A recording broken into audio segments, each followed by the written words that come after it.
Originally, when Ainembabazi Children's Project started up, we really felt that one of our values to really affect change in Uganda, rural Uganda, on AIDS, was for people in Canada, especially youth in Canada, to really understand the situation.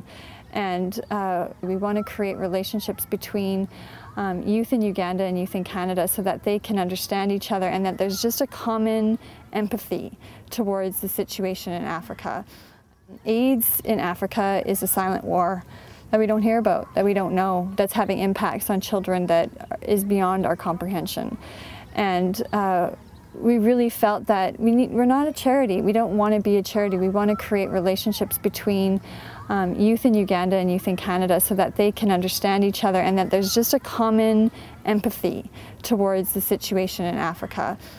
There was this idea that was put forward by one of our board members at the time, Kelly Mills, about creating a relationship with youth in Uganda and Canada through the use of art. Because one of the biggest challenges would be communication in terms of creating relationships. So art is this universal language that we were able to use. One of the schools that has really taken on this energy project has been Victoria's School of Performing and Visual Arts here in Edmonton. This year, two grade 6 teachers, Carla Nahirni and Stacey Taylor, decided to take a new approach and integrate this into their classroom.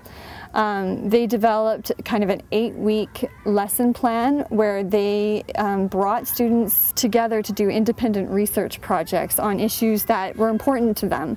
And so it was really fascinating because you had all these kids who got to explore Africa and explore Uganda on issues that they kind of were interested in. So one group, for example, explored animals. Some groups explored child soldiers. Some groups explored what NGOs are doing in Africa. And it was really fascinating because these youth, as teams then, got to explore these issues that are really important to Africa and to Uganda. I think that this project will affect our students as they travel through the education system because it's given them a really good way to look at the world through a global lens.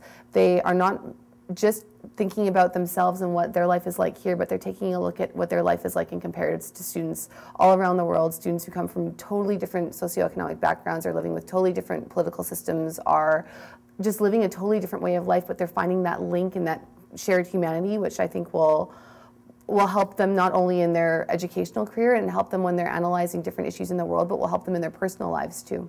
Ainembabazi is an organization that's helping Uganda and kids in Uganda to get a better quality of life because they're missing some basic needs. Well, it gave me more about helping and like not wasting stuff like food, because that's like really important there because they don't have as much food as we do.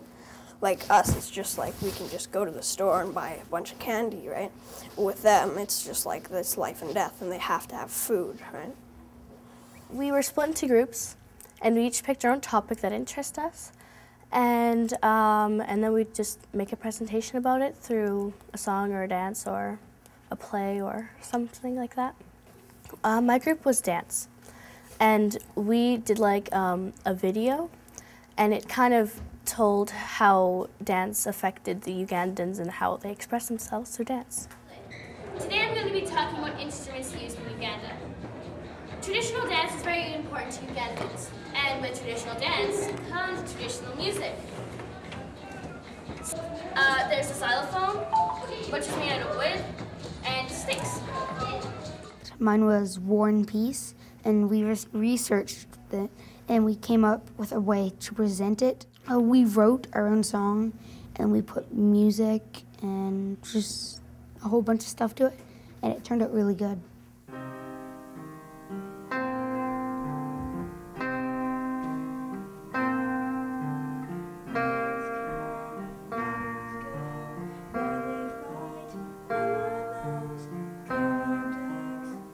In the outer communities of this community called Gulu, there's a city called Gulu, and then there's the outlying areas and other communities. And what kids were doing is they were getting abducted at nights from their homes. And so what the kids were doing was they were walking into Gulu every night to sleep on the church steps and in the churches and in the schools of this community.